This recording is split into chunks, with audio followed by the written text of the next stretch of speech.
Boa tarde a todos. Então, hoje, como a professora Renata falou, vamos dar início às nossas sessões de ultrassonografia. Não sei se estou falando. Vamos dar início às nossas sessões de ultrassonografia hoje, sob a orientação da doutora Larissa e da doutora Adriana, né?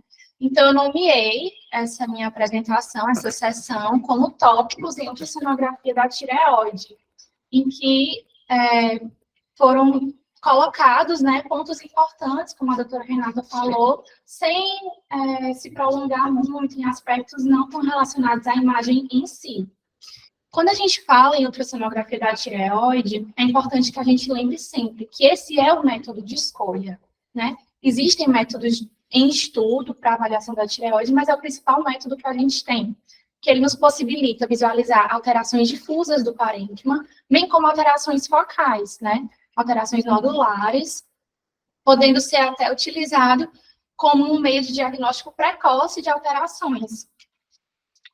Então, ela é localizada no compartimento central, delimitada lateralmente pela borda medial da carótida e da carótida comum, superiormente pelo ocioide, e é localizada superiormente ao manubro external. Então, eu trouxe aqui um corte transversal da tireoide, que foi retirado de um atlas de anatomia cervical, lembrando que a tireoide ela vai ter relações anatômicas com diversas estruturas. Entre um lobo e outro, nós temos uma estrutura de parênquima tireoidiano que une esses dois lobos, que é o istmo, né, que está apontado aqui. Temos estruturas musculares que vão ser importantes na avaliação do parênquima tireoidiano, por exemplo, uma tireoide muito hipoecogênica. A gente pode estar comparando a ecogenicidade do parênquima da tireoide com o parênquima do músculo, ou como também com relação ao parênquima da glândula submandibular, que também é possível a gente analisar no estudo da tireoide. No corte transversal, a gente vai fazer o quê? A medida do diâmetro transversal, que depois vai ser importante para a gente estar fazendo o cálculo do volume dos lobos para o cálculo do volume final da glândula tireoide. Aqui é a imagem longitudinal, que ela é obtida com o transdutor linear, né, obliquado, justamente pelo formato da glândula tireoide no pescoço, um formato em borboleta, né, digamos assim. Muitos livros trazem essa característica como uma borboleta. Então, o transdutor linear obliquado nessa região vai nos mostrar o corte longitudinal. Na imagem longitudinal, nós temos o diâmetro longitudinal, que é adquirido com o traçado nessa região, e o diâmetro anteroposterior, né, que pode ser aqui, né, dessa extremidade à outra. O volume por lobo é dado pela multiplicação do diâmetro anteroposterior pelo longitudinal e o transverso, multiplicado por 0,52.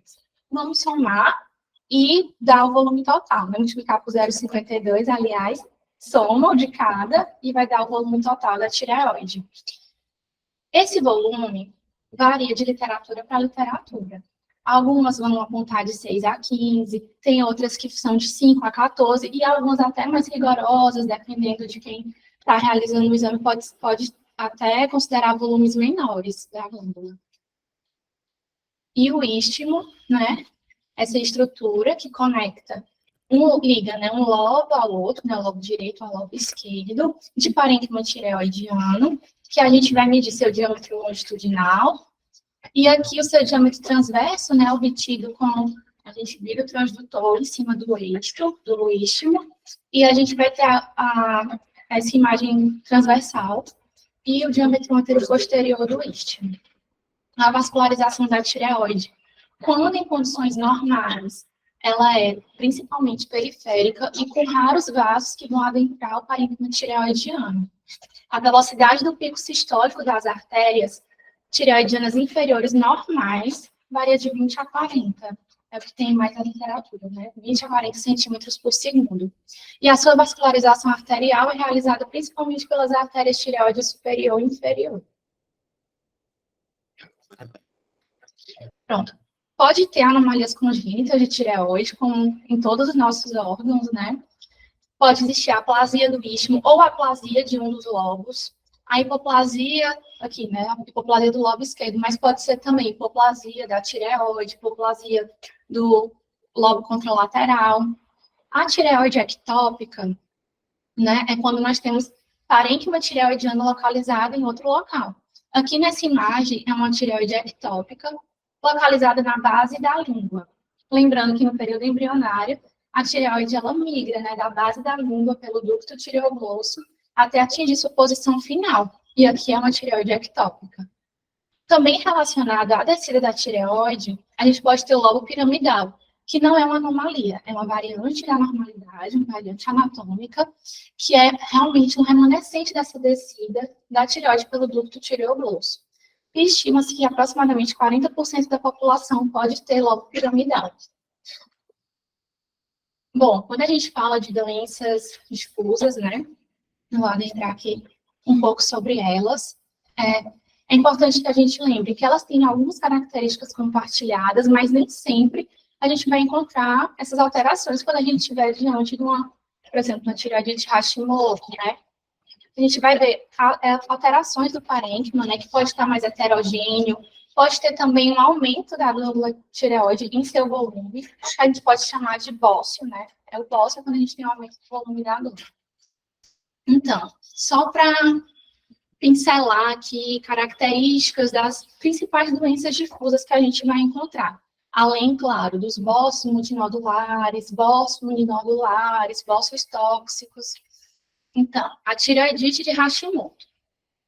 Ela tem como sintomas e sinais um bócio indolor fibroelástico e o paciente pode relatar uma sensação de peso na região cervical. Né? No ultrassom, a gente pode ver um bócio, né, essa tireoide aumentada, de contornos lobulados, com presença de pseudonódulos, podem estar presentes, né, pseudonódulos, não obrigatoriamente. É um parênquima heterogêneo, muito hipoecóico. Lembrando que quando a gente fala em muito hipoecóico, pode fazer aquela comparação, comparar a ecogenicidade do parênquima a alguma estrutura adjacente, como a glândula submandibular, ou com as próprias fibras musculares, né, dos músculos, por exemplo, do esternocleidomastoide. Então, finas traves hiperecóicas também podem ser vistas na tireoidite de Hashimoto. Ao Doppler, pode-se visualizar uma hipervascularização difusa entre as áreas de fibrose, né, que com um pico sistólico, né, maior do que 25 centímetros por segundo. A tireoidite de Decker-Wein, também chamada de subaguda, ela é associada a um quadro de IVAS, muitas vezes não durante o quadro de IVAS, mas após a infecção viral, né? Ou também bacteriana, observação. Então, ela leva a um aumento progressivo e doloroso da tireoide. Essa é, na verdade, a grande característica, é que ela é a tireoidite dolorosa, né? Também chamada dessa forma. Então, no exame, né, de imagem, a gente pode visualizar um aumento volumétrico uni ou bilateral, com textura homogênea e áreas hipo e hiperecóicas mal definidas, com presença também de cistos de conteúdo espesso. Então, é uma doença viral sazonal, principalmente associada aos vírus, como Coxsackie vírus, adenovírus influenza e ecovírus também. A doença de Graves, ela é uma doença, né, causada pelo aumento da glândula, também tem sintomas bem característicos, né, estigmas de hipertireoidismo. Esse paciente pode cursar com exoftalmia, aquele edema pré-tibial, sintomas de diarreia, enfim, é um quadro bem florido quando está em sua fase mais aguda, que no ultrassom a gente pode ver um bócio difuso bastante heterogêneo, presença de traves fibróticas, sem nódulos ou com nódulos também.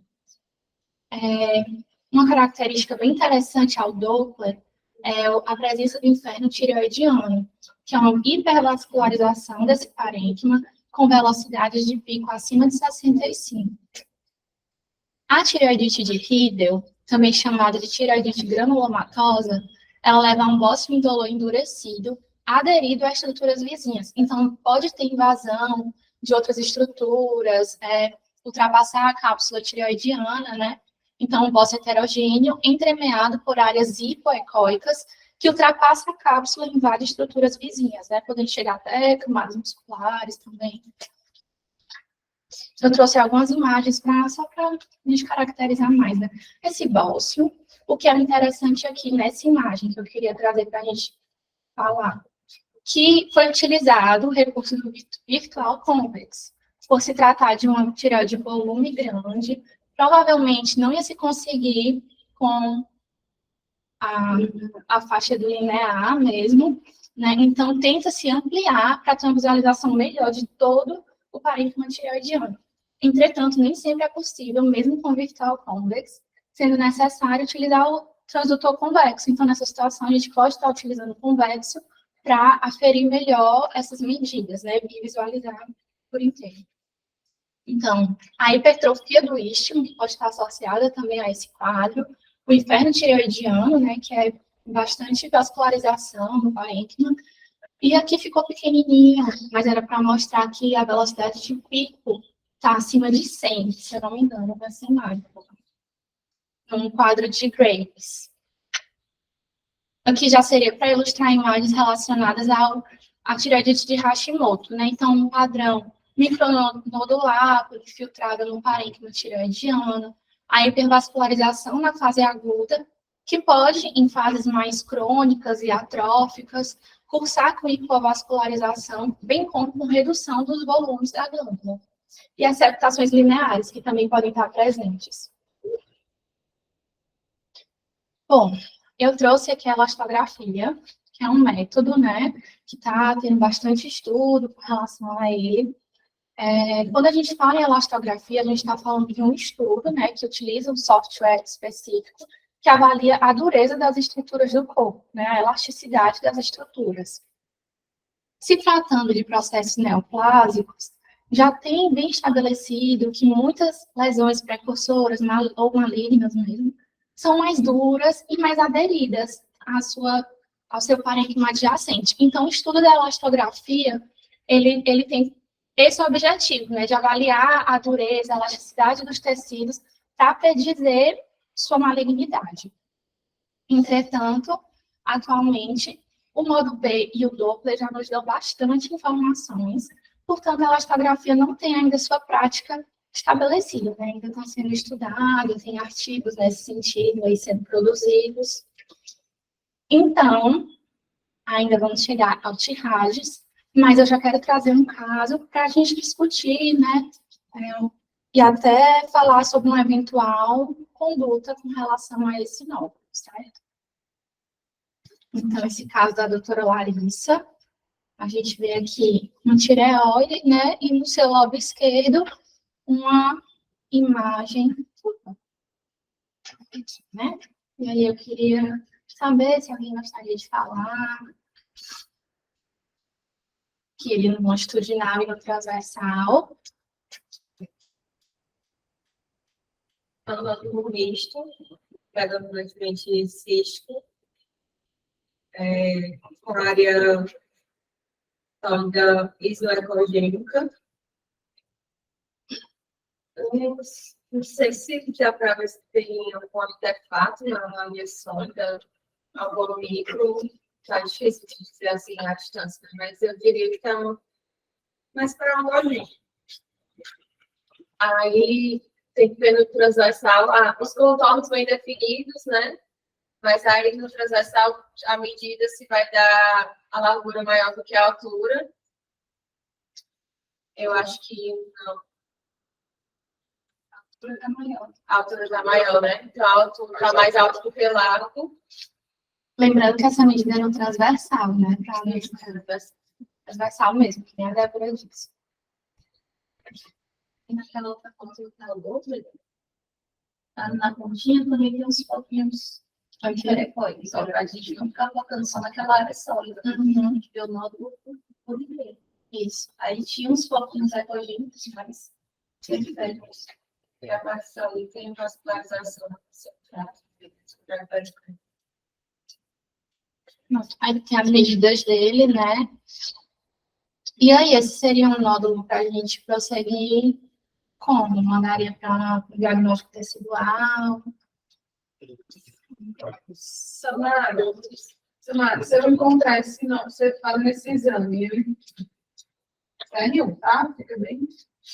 encontrar esse nódulo, você acha que seria o nódulo que deveria investigar, pelo que a Débora descreveu, ou você acha, não, fica tranquila, vamos acompanhar. Acho que De fato, esse é um módulo que a gente mandaria para investigação, certo? Também lembrando das medidas, né? Ele já está bem grande. E agora eu vou entrar na parte do TIRADS para a gente estar... se você faz a placa desse nódulo, é importante que você tente mirar na área sólida também. Mais importante. Teve o resultado, Larissa, da parte? Não, não apareceu. Deixa eu só tirar, pode tirar do negócio. Tem alguns estudos, alguns artigos que defendem a medida do AP da tireoide na posição transdutor no transverso, em vez de ser no longo. Isso tem algo. O que é mais preconizado é que a medida antero-posterior seja da tireoide, da região longitudinal. Para o TIRADS, a medida do nódulo, para você ver se o nódulo é mais alto do que largo, essa medida, para fazer essa diferença, você faz o transverso, para dizer se ele é mais alto do que largo. Então, a antero-posterior você vai acabar fingindo no transverso. Mas nos nódulos em geral, se a gente bater o olho e já vê que ele não é mais alto do que largo, geralmente a medida a gente acaba fazendo como convencional. Você pode antero posterior no longitudinal do nosso, certo? Está falando da tireoide. Da tireoide. Vai dar praticamente desse nível. No consenso, né, até uma vez a gente discutiu, né, Larissa, sobre isso, a gente analisando o consenso, e aí logo no começo da escola, e aí no consenso ele é muito claro em dizer que os lobos, você pode medir o anteroposterior em qualquer um dos eixos, mas o istmo você tem que medir no longo. Então, tanto que quando vocês irão lá, a gente fala, ó, mas tirar tudo no longo, né? E tá tudo certo, porque no istmo e no lobos, a biometria da tireoide está em ok. Mas, como elas falaram, para nós é diferente. O antero-posterior, independente de como você estiver com o transdutor, vai ser a mesma coisa. Se mudar, é algo que ser estranho. Mas assim, o mais convencional, né? Convencional, mas não teria problema medir o antero posterior em nenhum lugar. Só realmente nos nódulos a gente lembrar que a altura, né, para a gente avaliar, mais alto do que larga, tem que ser no transversal, né? Porque às vezes a gente acaba medindo aqui, mas né, lembrar que é no transversal. Eu só meço no dia a dia no longitudinal, no antero posterior. Mas se eu achei que aquele nódulo principalmente é mais alto do que largo, eu faço a medida do transverso, justamente para fechar isso, se é realmente mais alto do que. Então, a gente vai adentrar agora no TIRADS, né, que é uma ferramenta para nos orientar, né, melhor sobre a suspeição do nódulo. A gente está diante de um nódulo e a gente quer saber se aquele nódulo tem chance de ser maligno, quais características vão pontuar mais e como eu vou prosseguir essa investigação, né, orientar o colega assistente. Então, são 5 parâmetros que o TIRADS utiliza: a composição, a ecogenicidade, forma, margem e focos hiperecogênicos. Lembrando que em todos, exceto né, nos focos hiperecogênicos, para todos a gente vai escolher uma característica, aquela de maior suspeição, é a que a gente vai escolher. Focos hiperecogênicos, o que é que a gente vai fazer? A gente pode somar. Eu posso ter focos hiperecogênicos pequenos, mas eu tenho uma macro também, então eu posso pontuar 3 do foco hiperecogênico e 1 da macro. Nesse ponto, a gente pode estar somando. Então, na composição, a gente avalia se esse nódulo é cístico, espongiforme, se ele é misto, né? Ou quase completamente sólido, ou completamente sólido, né? Que vai pontuar 2 pontos. Na ecogenicidade, se ele é anecoico, hiperecóico, hipoecóico. E se ele é fortemente hipoecóico, que é onde ele também vai pontuar mais, né? Vai pontuar 3 pontos. Na forma, mais largo do que alto, ou mais alto do que largo, que a gente vai pontuar mais também. Nas margens, se são margens regulares, ou, né, que é o que mais pontua, é quando esse nódulo ele tem, inclusive, extensão extratireoidiana. E os focos, aqui a gente pode somar, né? Então, avaliar se tem presença de macrocalcificações, se tem focos ecogênicos pequenos ali naquela tireoide. Lembrando que a tabela do T-Hades é um instrumento para a gente realmente ter sempre com a gente, estar ali verificando, revisitando e conferindo, né? Para não cair no risco de estar dando um T-Hades diferente do que seria. Então, realmente lá somar, contar os pontinhos, né? Para estratificar esse paciente quanto ao T-Hades. O T-Hades 0, T-Hades 1, que é o que pontua 0 pontos, né? A gente fala, meu Deus, não tem T-Hades 0. Então, T-Hades 1, 0 pontos. É um nódulo benigno, né? Então, a gente não faz PAF. 2 pontos, T-Hades 2. Então, é um nódulo sem suspeição, a gente não faz PAF. 3 pontos, T-Hades 3. Um nódulo de baixa suspeição. Como é que deve ser acompanhado? Faz o diagnóstico tecidual, que é a PAF, se maior do que 2,5 cm. E segmento a partir de 1,5 cm. De 4 a 6 pontos, a gente já vai entrar na categoria do T-Hades 4, que é um nódulo, né, que tem uma moderada suspeição. Ele vai fazer a PAF a partir de 1,5 cm e segmento a partir de 1. Se eu tenho 7 pontos ou mais de T-Hades 5, né, que é o maior nível de suspeição, nesse caso, é alta suspeição, faz PAF a partir de 1 centímetro e já inicia a acompanhar a partir de meio centímetro. Pronto, aqui eu trouxe essa imagem para a gente justamente lembrar, né, quais características vão me levar a uma maior suspeição, né?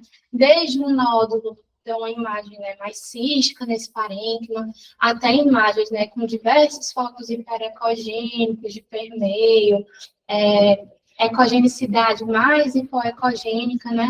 Justamente para a gente também acender aquela luzinha vermelha, aquele alerta, tipo, opa, esse nódulo tá me chamando a atenção, vou prestar aqui atenção, contar direitinho esse T-Hades, sugerir para o colega, né, recomendar como se deve fazer o segmento mais adequado.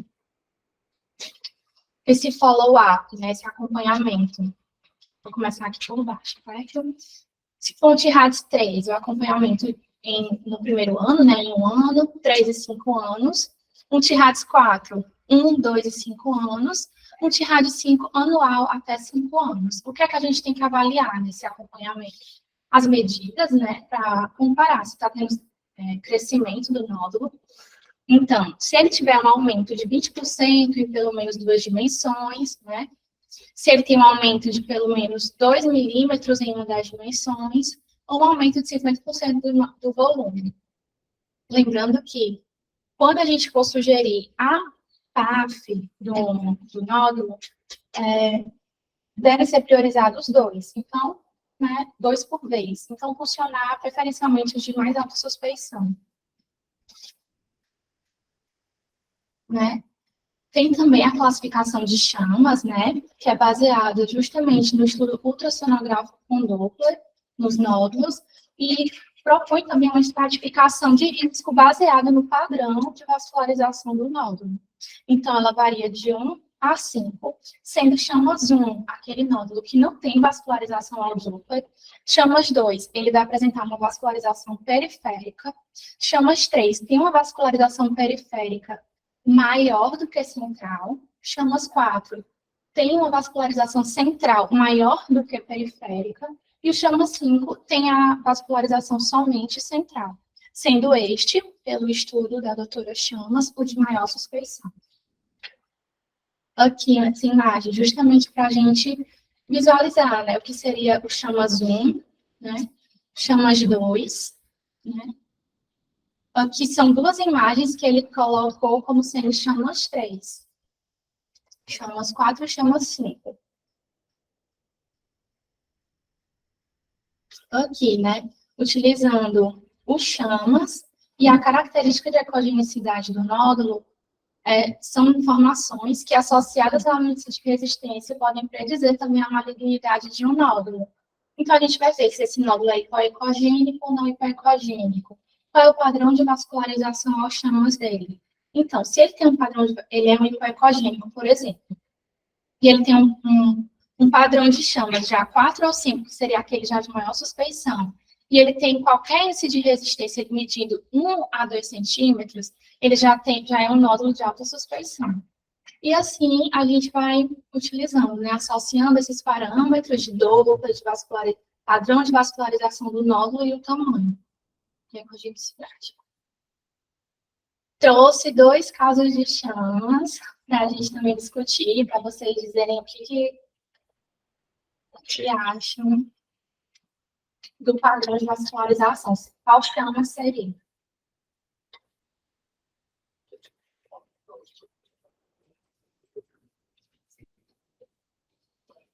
Caio, O primeiro, ele é padrão predominantemente central. Aí, mais perfeito. Seria um chama espaço. É isso mesmo.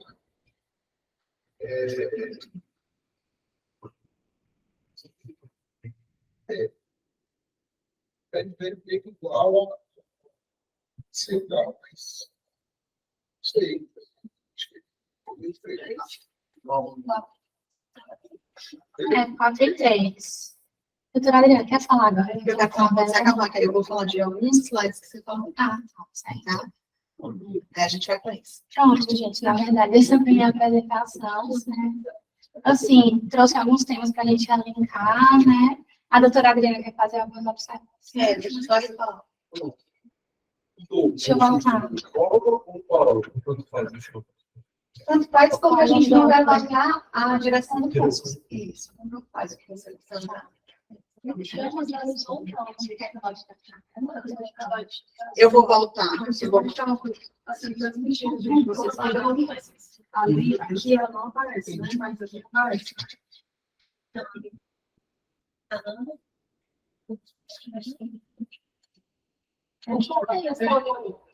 Quando ele tireoide com dúvida, hoje ele não é mais obrigatório você checar a velocidade do fundo estratégico de tireoide inferior ou superior, ou só chamas. Se o pedido é um tireoide com Doppler, o que você tem a obrigatoriedade? De dar um Doppler, a vascularização da tireoide está aumentada ou não. Certo. A velocidade da tireoide está normal ou não. E os índices de resistividade, porque você precisa deles para classificar o nódulo ao Doppler. Certo. Se você não tiver os índices de resistividade, você não consegue dizer se tem risco aumentado ou não. E alguns nódulos, por exemplo, se eu tenho um hipoecogênio com vascularização exclusivamente central, eu tenho chama 5 hipoecogênios. Se você for na tabela, independente do IR, independente do tamanho, vai ter risco aumentado. Nesse caso, você não necessitaria ter um IR. Entendeu? Mas se é para encaixar em qualquer outra linha da tabela, você vai precisar dos IRs. Então, precisa.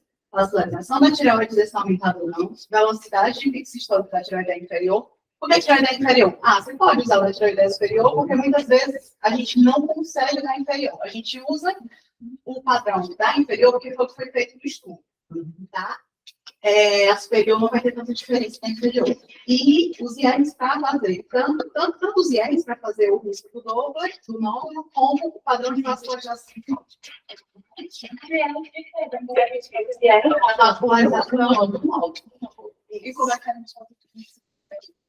A gente tem que pegar a Doppler de tireoide na escola, né?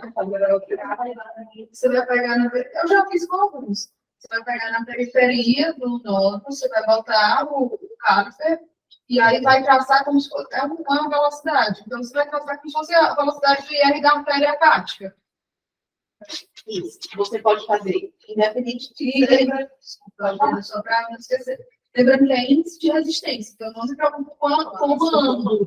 Então, eu vou me preocupar com o carro que está dentro do vaso. Eu peguei a artéria, né? Então, vai ter um fixo histórico da história que eu faço o IR. A periferia, né? Pode, em qualquer vaso intranódulo. Pela convenção do estudo da autointestina, preferencialmente, pelo menos um central, se tiver vascularização.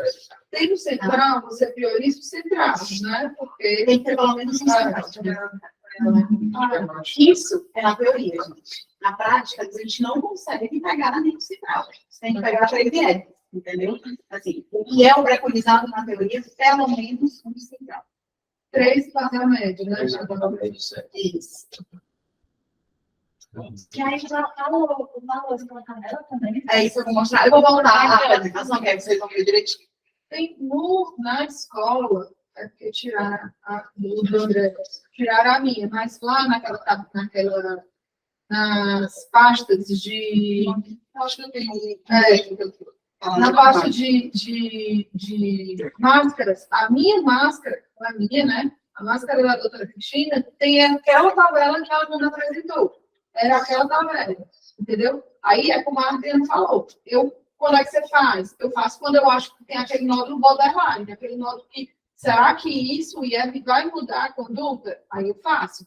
Mas quando tem aquele nódulo que é o das mais comum, que ou você acha que é muito maligno, ou muito tem que você faz. Posso falar fazer? Então, vamos lá. Só fala, deixa eu ficar para aqui, né? Melhor. É porque até fica sendo transmitida, até a Larissa quando vier, vem para cá, porque está sendo transmitida, e aí fica baixo. A gente comentando aqui, lá, acho que não está nem dando mais para ver. Tem microfone? Tem. Pois é,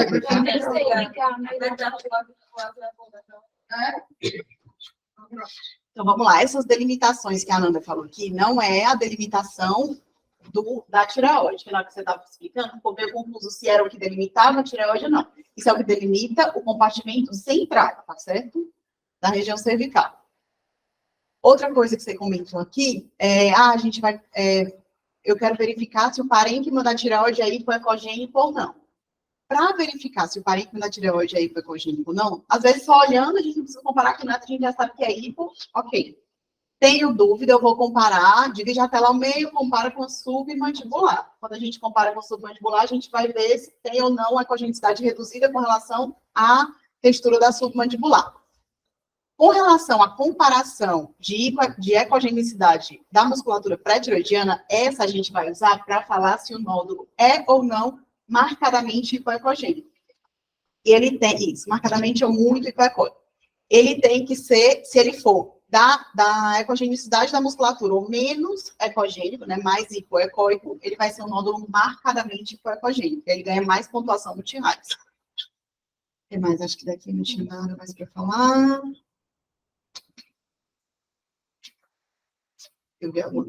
Com relação à medida do istmo. A Ana demonstrou que às vezes a gente tem um istmo hipoplásico, às vezes a gente tem um istmo que não existe, né, a genesia do istmo. E quando a gente vai medir? Mas muita gente mede a traqueia, né? A medida da traqueia não é a medida fidedigna do istmo. A medida fidedigna do istmo é da voltinha do istmo entre o istmo e o lobo direito e da voltinha do istmo entre o istmo e o lobo esquerdo. Essa medida daqui até aqui é a medida do transverso real do istmo. Essa do longitudinal e essa do ântero posterior. A vascularização, como ela falou, é predominantemente periférica e geralmente ela é mais escassa. Hoje, os aparelhos são cada vez mais sensíveis, a gente está vendo uma vascularização melhor, maior, mesmo no tireoide normal. Mas quando a gente começa a encontrar muita vascularização no meio da tireoide, ela já é considerada uma vascularização aumentada. Sempre que for fazer o Doppler, tirar o virtual convex, porque quando você põe o virtual convex, você diminui a sensibilidade do Doppler, tá? Essa velocidade aqui de pico sistólico entre 20 e 40, tá? Está escrito entre 20 e 40. Só que às vezes você tem uma velocidade, muitas vezes no tireoide normal, você tem uma velocidade abaixo de 20, isso é normal.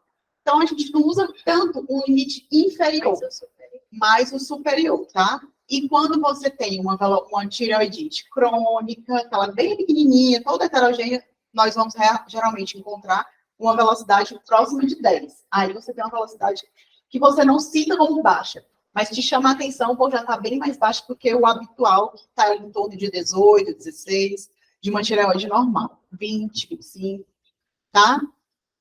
Esse aqui tá ok. Aqui só para lembrar da medida do istmo, né?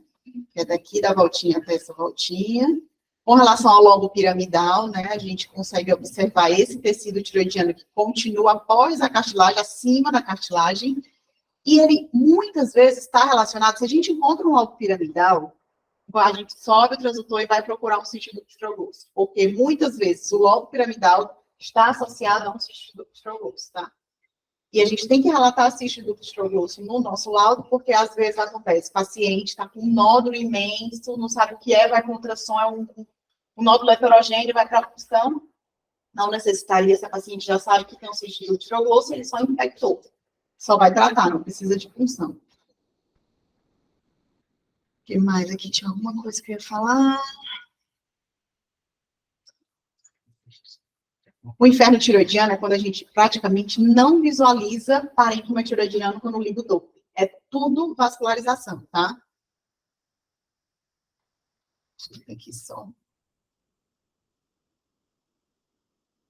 Outra coisa. No bócio da tiroidite, quando a gente tem Graves, então, tem essa vascularização aumentada. No Graves, geralmente, é bem maior do que isso, porque a gente encontra aqui muito parênquima ainda, mas isso daqui já é considerado o inferno tiroidiano. A escala utilizada para o Doppler da tireoide é de 5, tá? Então, tem aparelho que não tem 5. Então, você usa o imediatamente abaixo de 5, mais próximo desse valor para fazer o Doppler da tireoide e dos nódulos. No Graves, a gente tem muitas vezes essa tireoide bem globosa, heterogênea, com traves fibróticas, e uma coisa que é muito observada no Graves, que às vezes chega para a gente avaliar um monte de nódulo hiperecogêneo. Esses são nódulos típicos que a gente encontra na doença de Graves. Uma tireoide bem heterogênea, com um monte de nódulo hiperecogêneo. Isso é só da tireoidite, não é nódulo verdadeiro, tá? Hã? Isso. Mas aqui uma velocidade da tireoide bem aumentada, para a gente bater o martelo. Antigamente estava 65, 70. Hoje, com 50, acima de 50, você já pode falar que tem uma grande suspeição de tireoide de Graves, tá bom? Isso aqui é tudo infiltrado linfocítico, tá? Não é nódulo verdadeiro. A vascularização vai reduzindo, as traves fibróticas vão aumentando. Então, essas fibras, que você falou, essas septações lineares, são traves fibróticas, tá? Que a gente vai observar nas tireoidites. A elastografia, que a gente não usa muito hoje em dia ainda para tireoide, para avaliar a dureza do nódulo, né? Quanto mais duro, mais suspeição você tem. Eu fiquei só na dúvida aí. Esse está invertido, né? O soft, o mais... O prato tá... o azul, né? Mas geralmente na tireoide ele é usado ao contrário. Aí o dele daqui, esse daqui seria um nódulo duro, né? Isso. Tá, o azul tá no duro, né? Então, vamos lá. Com relação a esse nódulo, sai a Larissa, se quiser comentar esse meu nódulo. Você pegou, lembra desse paciente?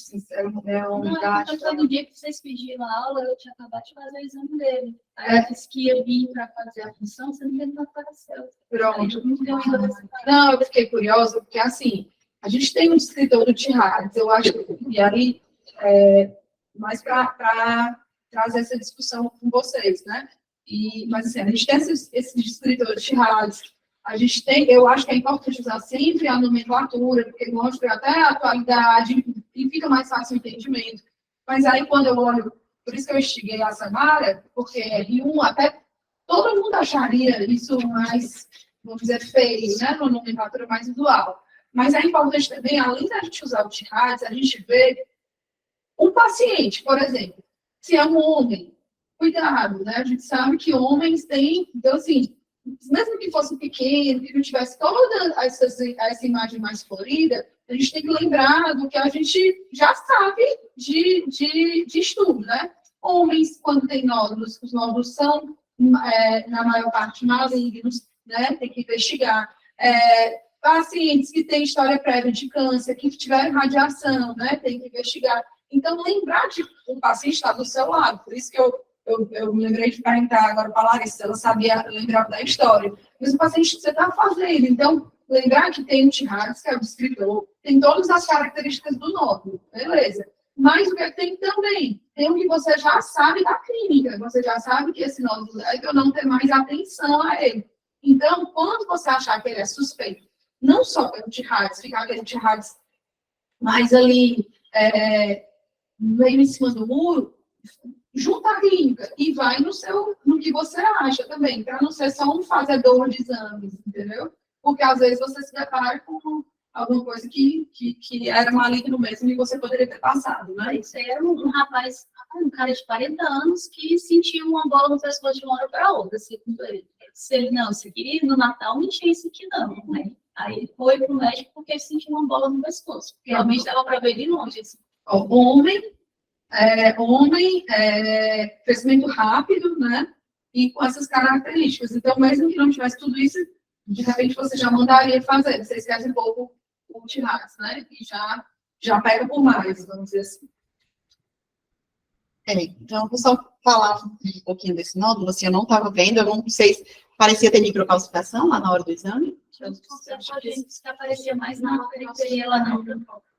Tá. Uma coisa que a gente precisa, por exemplo, ele disse que, ó, no Natal eu não tinha esse nódulo. Provavelmente existe essa possibilidade, ele não ter esse nódulo.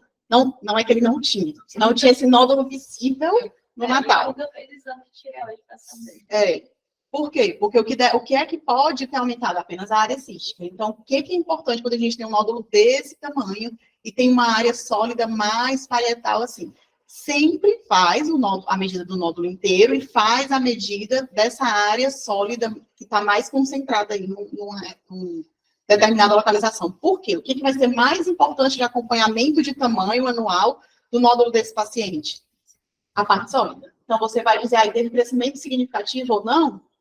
Principalmente por essa parte sólida, porque a parte cística, realmente, de dezembro para agora, né, pouco tempo, pode ter aumentado e não querer dizer nada, entendeu? Aí aqui a gente precisa avaliar, assim, não sei como é que estava lá na hora, né? Porque, assim, se eu estou avaliando isso como um nódulo, essa vascularização pode ser predominantemente periférica. E aqui no total também parece, né? Mas aí só vendo lá na hora, a Larissa pode falar melhor como é que estava, se parecia mais central. Mas isso daí parece um septo, não é? Assim, ó. Não, é essa. Não, é ali inferior ali. Sim. Aqui parece. Né? Septo espesso, né? Acho que não tinha. Deixa eu ver o que Eu não entendi a somatória dos focos. É assim, no T-Rads, acho que eu falei essa semana. No T-Rads, a única característica que a gente vai somar são os focos ecogênicos. Porque, por exemplo, composição só tem uma, ecogenicidade só tem uma. Por exemplo, ele é predominante ecogênico, tem uma área hiper, não importa, ele vai ser hipoecogênico, tá? Isso. A margem, um lado dele é irregular, um lado é regular. Se ele tem um lado irregular, ele vai ser irregular. Focos ecogênicos, ele pode ter focos de colóide espesso, que tem caldo de cometa, ele não vai ganhar ponto. Ele pode ter macrocalcificação, pode ter calcificação periférica e pode ter microcalcificação. Se ele tiver tudo isso, ele vai ganhar todos os pontos. Então, ele vai ganhar 6 pontos só pelos focos ecogênicos, entendeu? Inclusive, ele bota lá em cima, escolha um. Isso, aqui quantos tiver. Isso, quantos tiver. Pronto, aí uma coisa importante, que é interessante também, a Nanda falou até sempre no bolso, mas não precisa, tem a calculadora online. Você bota no Google, calculadora T-Rads, e aí você só faz esticar. Aí você bota e só faz esticar. Ele já lhe dá a conclusão, já lhe dá até a conduta direitinho, né? Só que na calculadora, às vezes, quando a gente faz os focos ecogênicos, ela não sabe isso. Então, aí eu acho assim, que às vezes você usa assim para emergência, estou com dúvida, não estou com a tabela aqui, vou usar a calculadora. Mas se der sempre para você calcular, você calcula, porque a calculadora não tem esse software aí. A gente estava até, uma das coisas que eu fiz antes de voltar, a gente estava comparando olho humano com inteligência artificial no T-Rads. E a inteligência artificial ainda não conseguiu superar o olho humano para fazer o T-Rads, entendeu? E uma das, eu li, engraçado que eu li também uns artigos sobre isso, recentemente, aí eles dizem assim, principalmente voltar no ultrassom, porque no ultrassom tem muita história, que é o que eu falei agora, de você associar a clínica. Então, qual é o melhor exame? A Ana começou a aula falando disso. Qual é o melhor exame para tireoide? Ultrassom. Então, o ultrassom precisa dessa associação. Muitas vezes você vai ali, tem um feeling de uma malignidade por conta você tem a história, né? E a inteligência artificial não vai fazer essa associação. Então, uma coisa que é importante vocês saberem, ó. Sempre lembrar que a gente não lê os pontinhos pequenininhos que tem, né? Então, se eu tenho nódulo espongiforme, T-Rads 1 acabou, não precisa mais pensar em nada, tá? Não precisa mais ficar fosforilando.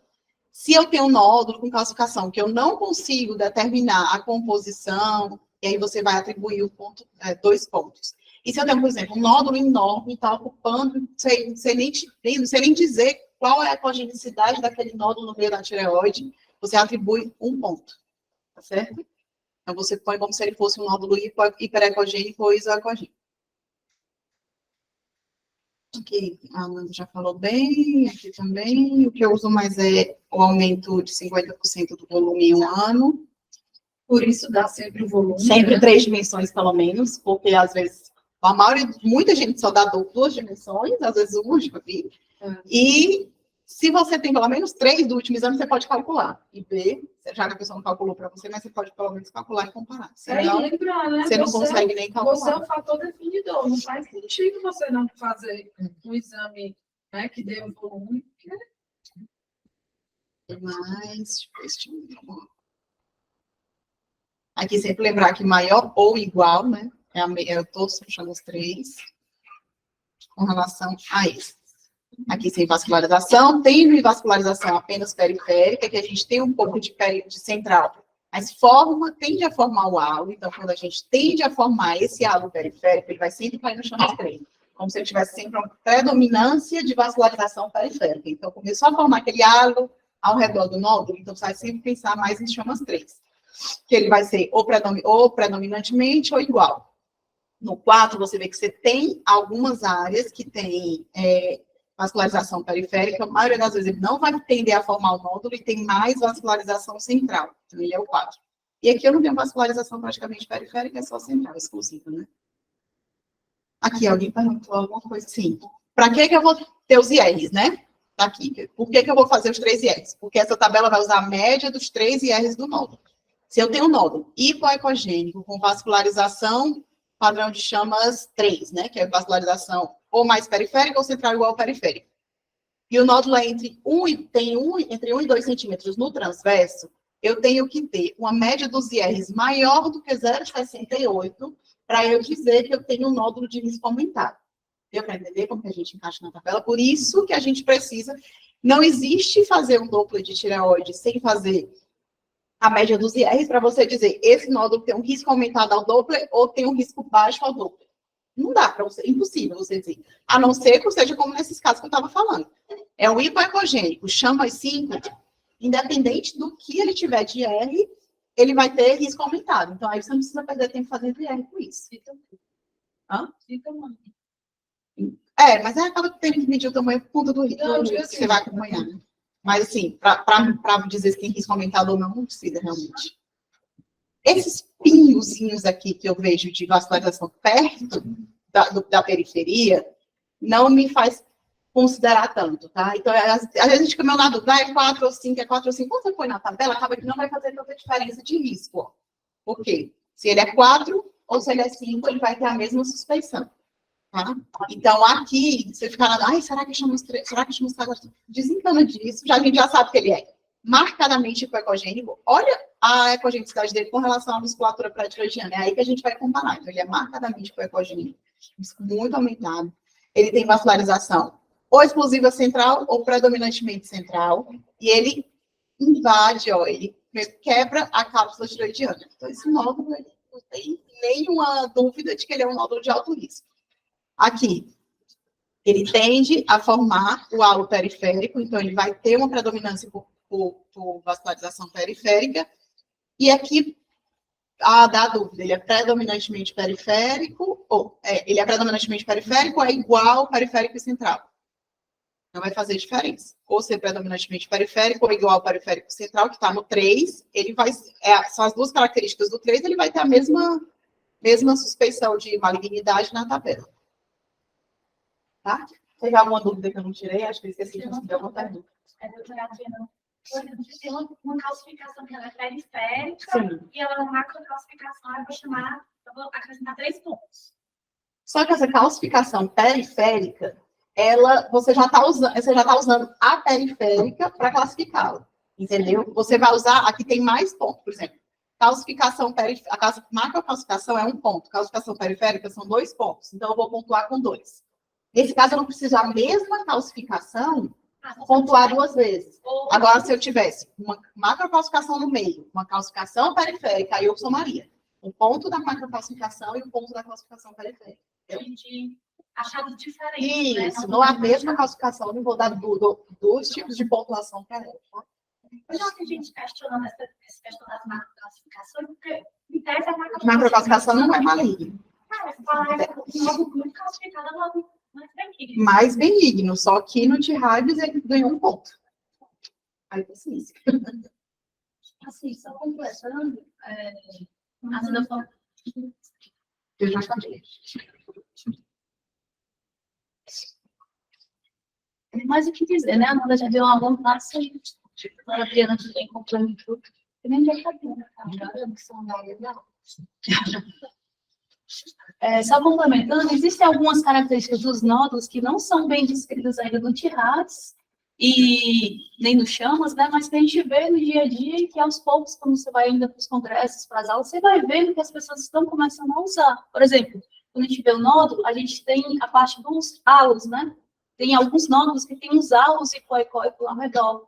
Então, é importante que, às vezes, que você observou aquele nódulo, você descreva se tem um halo, principalmente se esse halo está completo ou se ele está incompleto. Assim como o halo hipoecóico, também tem o halo hiperecóico ou calcificado. Muito cuidado quando vocês forem falar de calcificação em casca de ovo. O nódulo, ele só tem a calcificação em casca de ovo se ela for totalmente completa, tá? Vocês têm que olhar direitinho para ver se a casca de ovo está circundando o nódulo inteiro. Por quê? Porque é muito diferente se ele tem uma calcificação completa da incompleta. Na completa, a característica de ser benigno é muito grande, se for um casca de ovo mesmo. Mas se ele for incompleto, já é pelo contrário, já é bem ruim, porque já entra naquela pontuação ali que vai ganhar muitos pontos, entendeu? Preste atenção também da parte do halo calcificado. E o mais importante, tentem ajustar sempre o aparelho, entendeu? Porque às vezes vocês estão classificando errado o nódulo por falta de ajuste do aparelho. Às vezes o foco não está no lugar certo, o ganho não está ajustado. Então, às vezes você tem um nódulo que tu acha que é marcadamente coecóico, só porque está muito escuro. Então, mexa lá no brilho, veja se está batendo. Não faça seu exame no virtual convexo, né? Faça só para medir, se for preciso. Use o convexo só para medir, se for preciso. Mas faça o seu exame no linear, normal, porque se você usar o virtual, ele vai distorcer um pouquinho a imagem. Então, tente trabalhar com um foco só, tente trabalhar com o linear direitinho. E o mais importante, quando vocês saírem daqui, é vocês concluírem o ano de vocês de forma, assim, alunos sentados, né? Não é botar, assim, conclusão. Você estuda um tempão, faz o exame na pessoa, aí você bota a conclusão, nó no lobo direito. Ponto. Poxa, você não está ajudando em nada naquela pessoa, muito menos mais assistente. Ou então, como é mais feio ainda, nódulo no lobo direito acima descrito.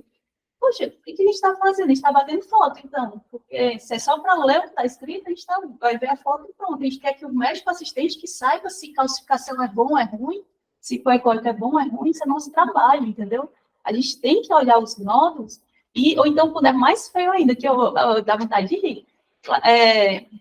Conclusão, bócio multinodular. Poxa, o que você ajudou no paciente, pelo amor de Deus? Precisa de um exame para o paciente palpar e saber que ele tem um bócio multinodular ali? Não precisa. Daqueles nódulos todos, será que tem algum que é mais suspeito? Então, é isso que o médico quer saber quando pede o exame, né? Nódulo no lobo direito com características de alta suspeição, a critério clínico sugere uma PAF, ou então, nódulo no lobo esquerdo de aspecto indeterminado, ou então, nódulo de baixos índices de suspeição, já que se você não quiser usar o nome T-Hats, porque tem gente que ainda não conhece o que é T-Hats, né? Então, mesmo que você escreva T-Hats 3, T-Hats 2, bote entre parênteses se ali é alta suspeição, baixa, média, para poder ver se ajuda. Você não sabe que é algum médico que vai pegar aquele resultado, né? E às vezes é o Google, né, que vai ajudar o paciente. Então, vamos ajudar mais ainda, né? E a gente não vai também se preocupar tanto em dar esse diagnóstico das tireoidites difusas, né? A gente vai dizer que tem as alterações e tudo, mas quem no final vai estar lá vai ser a clínica e o laboratório do paciente. Aí, no máximo, a gente pode ajudar na DQBEM, que é você bota aqui, assim, não um grito de dor, né? Que dói, pronto. Mas nas outras, deixa para o laboratório resolver isso. Quanto mais vocês puderem usar o T-Hats, melhor, porque imagina que vocês têm uma ferramenta que alguém se deu ao trabalho de se juntar, fazer um consenso e criar palavras para descrever uma coisa. Aí, quando você está no seu exame, você vai inventar uma palavra para descrever o nódulo, tendo lá uma coisa para você se basear, e qualquer coisa que você for processar, tem aí o T-Hats para te defender. Não invente palavras, tá o T-Hats todinho aí para você descrever os nódulos da melhor forma possível, entendeu? Ajeite a conclusão em vocês, porque Só nódulo no lobo direito acima de escrito, isso é muito feio. Depois de uma aula dessa, vocês não podem sair daqui dizendo isso, não, pelo amor de Deus. E, pois é, era isso. As características. Também tem uma característica de nódulo que também não está escrito, mas a gente vê no dia a dia, vê no congresso, é a localização. Tem nódulo que ele fica assim, no istmo, ou entre o istmo e algum lobo direito ou esquerdo, que ele fica principalmente abalando assim, a cápsula da tireoide. Aquele nódulo, a gente já vê no nosso dia a dia que ele é um pouquinho mais suspeito. Então, mesmo que ele não tenha assim, uma característica tão feia assim, olhem com outros olhos esses nódulos que ficam mais no istmo ou na transição, né, do istmo para os lobos, né, que eles também estão um pouquinho mais suspeitos. E eu acho que era isso. Foi excelente a aula. Parabéns.